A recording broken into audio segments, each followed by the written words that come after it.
A lot like I said after the game. Just I felt like it was a very disappointing loss, and we know that. Um, but there were a lot of good things in that film. We we are a better football team. Offensively, we played very well. Uh, if there's any, defensively, uh, it's a game of third downs.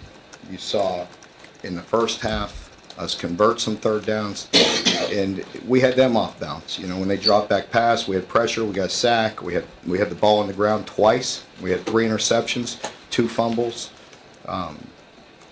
Didn't get the fumbles, but had our opportunities, had them off balance, had pressure, had good coverage, had interceptions. And in the second half, it came down to third downs. They were getting aggravating yards, 2, 3 yards, 4 yards, 5 yards, too many. That we need to shore up. We cannot get milked in the run game, and then we have to convert third downs. They won the one-on-ones in the second half, put us in some situations where we had to win some one-on-ones on third and medium, and lost just about every one of those, whether it be by penalty or not covering. And so then they hit us on the critical screen, and we're off balance. Again, it comes down to making plays, and this is where the frustration does come in, because again, there's any number of plays. I could think of 5 plays that we make any one of those and we win the game. And that's what it comes down to. We have to, make those plays. We put ourselves in position. We're a better football team. Offensively, we moved it at will in the first half. In the second half, we didn't have enough possessions. And that comes by not getting off the field defensively and winning some third downs. It also comes with converting. What was nice to see was the first drive of the second half, when the offense got the ball, moves it right down the field, just like they did and then we get the turnover. And Drew makes that same play earlier and throws a touchdown pass. Literally the same move. He just didn't protect the ball quite as good the second go around, and we didn't pin the defensive end long enough. That's a technique issue. Our tight end has to pin their defensive end longer to not give him the opportunity to rush. We had it open. The play was there. It was good for a big play, possible touchdown. Instead, it's a turnover. And then, when you look at defensively, there's no question we need to do better. Again, look at what we did in the first half, what we're capable of, the big plays, the pressure, the interceptions, the whole deal. And then, but also, you get wore down. If there's, and don't take this out of context, because I always want to score points.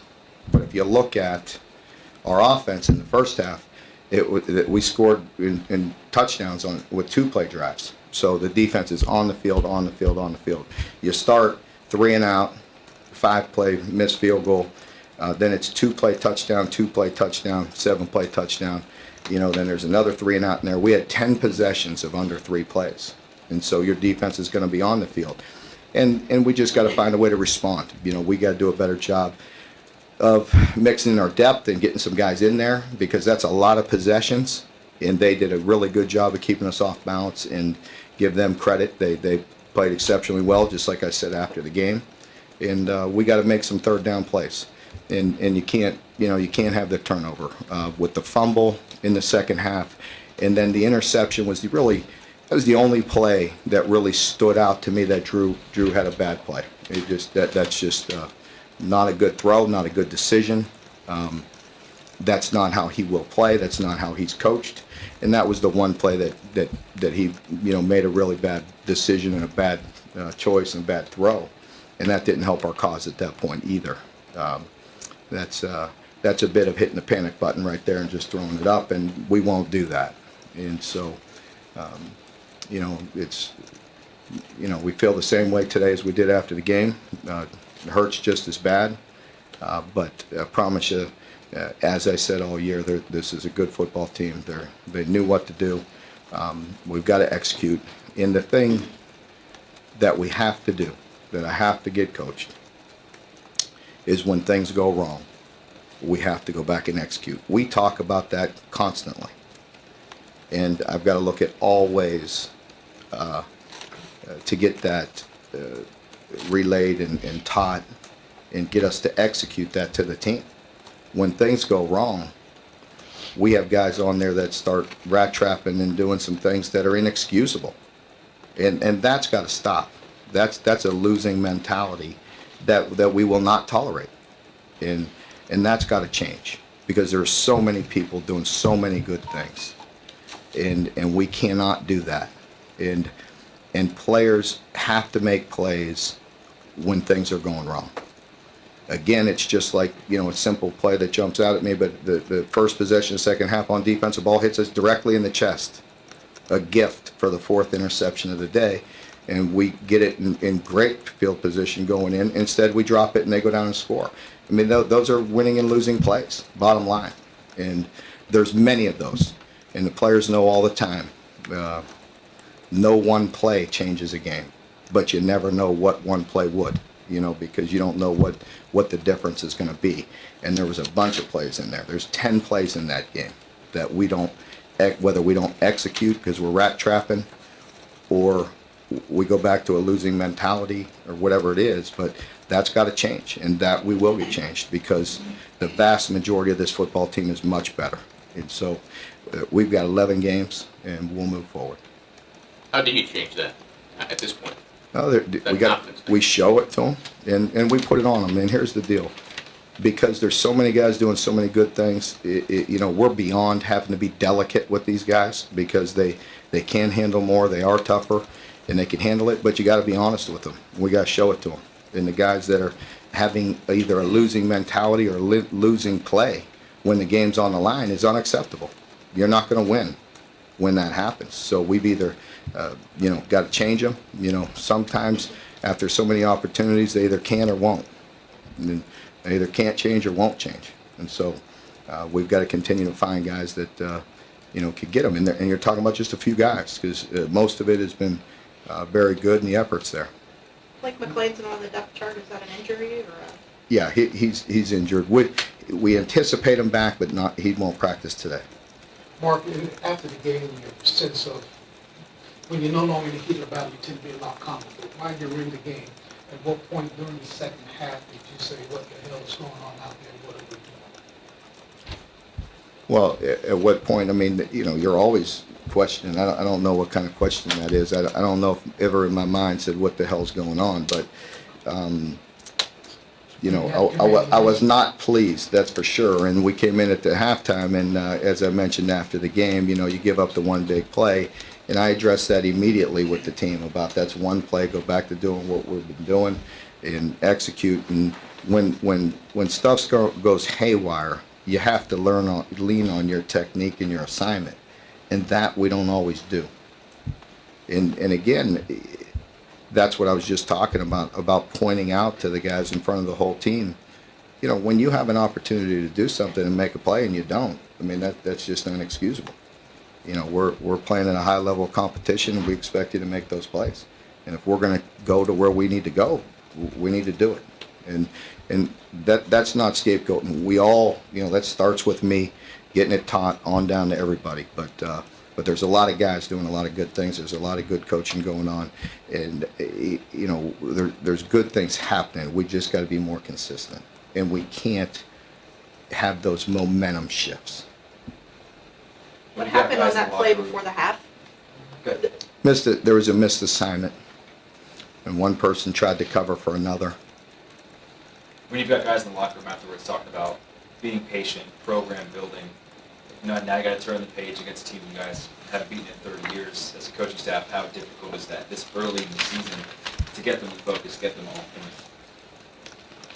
I don't believe that'll be difficult at all to get them back on point and get them back focused on the Florida. That won't be difficult. I'm sure this team will come back. We'll have a meeting today. We'll show them all the things that we did well, all the things we need to do better, and we'll get going on the Gators. But I don't think it'll be hard to get them motivated and get them going. Are you worried at all about putting too much pressure on this game right away to make an immediate response to what happened Saturday? I think, when you're looking at us, it's the world we live in. I mean, I think that every game's very important to us, and we knew the first game was important to us. I don't think we felt like we put any added pressure on that. I think we went out and executed and did the things that I thought we were capable of. We just got to, continue to do them. And when things go wrong, like I said, hone in and be very precise when bad things happen. And until we do it, until somebody makes a big play when those games are on the line and flip it, then that's the result. And that's what we have to get changed, and we will get changed. I know it's only week 2, but with what you said, it's just a type of game, depending on how your team responds, that could really kind of make or break the rest of the way. I don't ever want to put a make or break on one game because say we win it, I mean, that doesn't mean anything. Y'all, you know that. Y'all have written about that plenty, about starting good and not finishing. So what good does that do? It's a 12-game season. You said a losing mentality, something you're not going to tolerate. Is that something you, as a staff, can help coach against, or is it just from a maturity standpoint they have to get past it, or what kind of losing? Yeah, I believe both.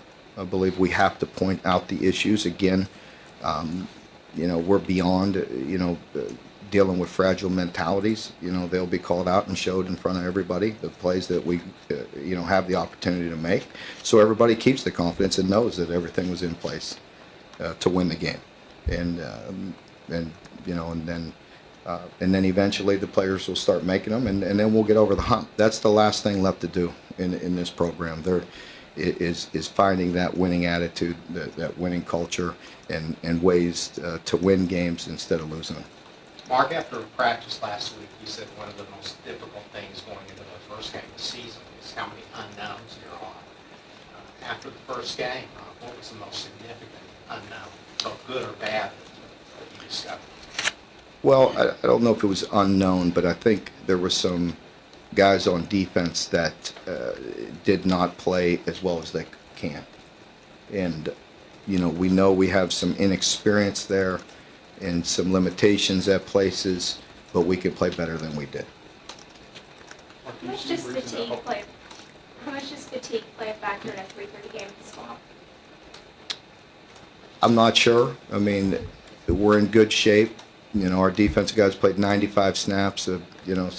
Some guys like, I think Matt Edom played, don't quote me exactly. I want to say it was in the 70 or 80 plays. So I don't have it exactly in front of me there, but he played quite a few plays, more than I thought. So we need to do a better job at developing and bringing some guys along and getting that depth going. But we did have some guys play an awful lot of snaps. I believe Courtney Love played every snap, every defensive snap. So, we had some hydration issues, I think, that you see across the country. Some of these guys have very little body fat, and they don't keep a lot of water in their system. That's an issue. That'll be an issue as we go down there.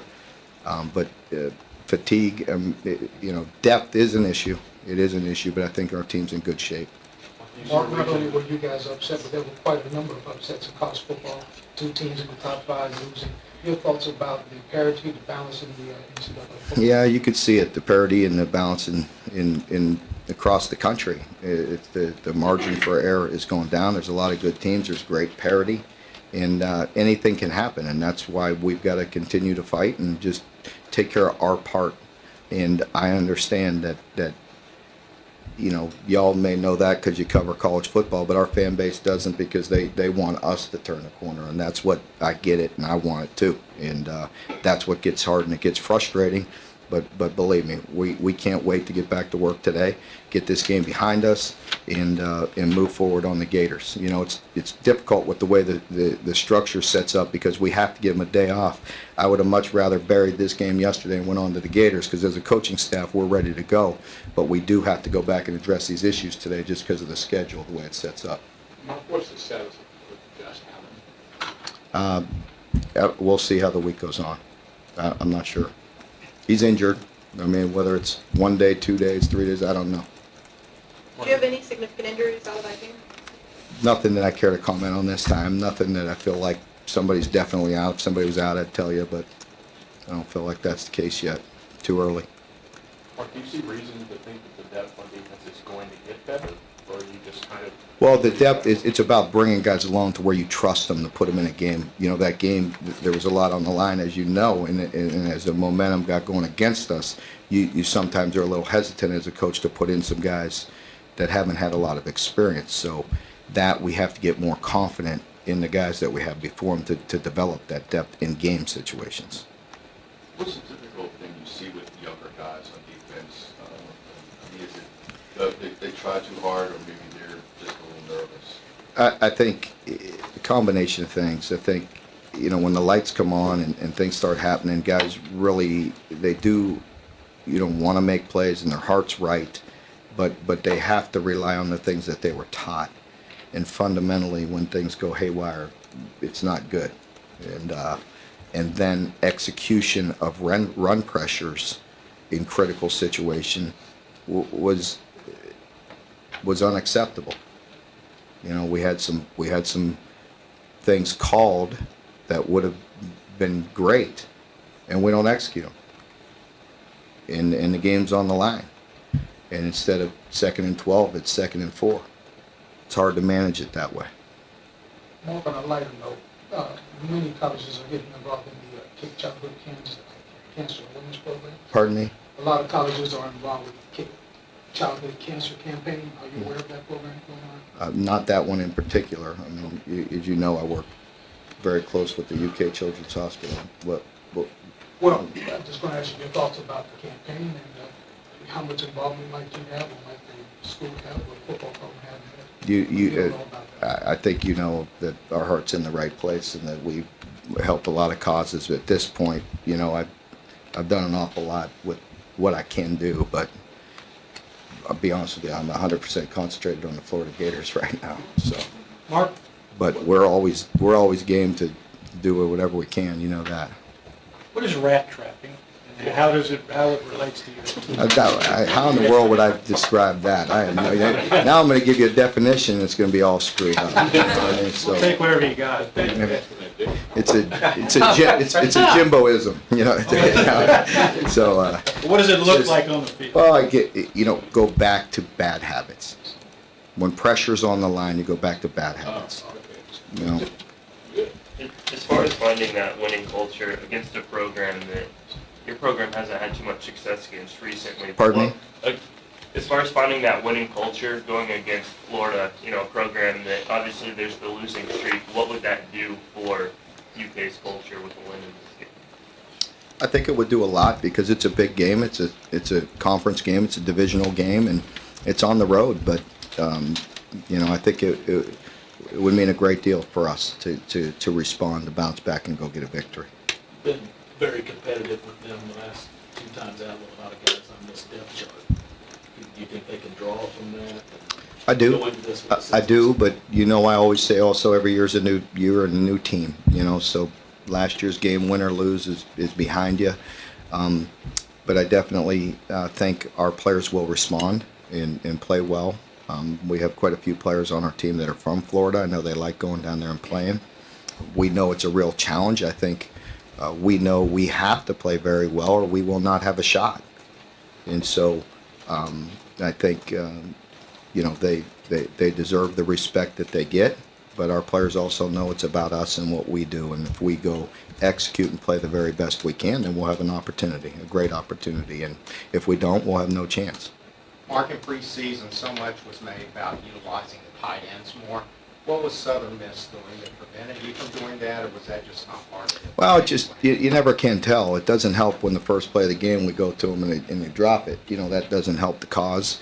But you know, it just in this offense, and this has been preached the whole time, that you never can tell who's going to get the ball and when. And our receivers have seen that sometimes in scrimmages where they may not get a touch or as many as they can, and they go out in games and they get quite a few. And just like Garrett, I mean, Garrett goes out and gets, 6 receptions, 143 yards, and 2 TDs. That wasn't the game plan. You know, it just happened to go that way with the calls and with the plays. And so I think you'll see through the course of the year, certain running backs have big games and certain receivers, including the tight ends. What did you think of Jordan Jones's play? Jordan Jones played exceptionally well. what, as you know, as I go back to the first scrimmage and I was disappointed in assignment, and he kind of did that rat trapping thing, got out there and just wanted to run around instead of taking care of his business and then play. He only had 2 missed assignments, and he played, again, don't quote me exactly, he played in the neighborhood of 80 snaps, and he was all over the field. He made, 19 tackles, a sack, and a QB hit. So he was running around, and he showed the explosiveness and the speed that you're looking for. And, and that was good to see. Mark, again, in terms of stopping the run, you go from, in the down 3, you go from a potentially 305 guy to 260 guy. How much does that affect your run defense? It just depends on what we're in and what we're doing and how we're executing. The only time I felt like I was disappointed in getting blocked and getting driven off the ball late in the game. Early in the game, it wasn't about just being soft. It was about being more precise in what we're doing. I mean, and we need to escape, and we need to look at different ways. And like I said, when we have certain pressures or different movements and we don't execute them properly, it's tough because you don't always know what's going on the field. It just could be simple things when, I don't want to get too technical, but two 4 techniques are both pinching and one of them's supposed to be, you got a real problem, and so you don't always see every little subtle nuance until you put on that film. Certain blitzes, you're not executing properly, but the movements and certain things, then you get away from it, and it would have been good. So those are the execution things that we have to iron out.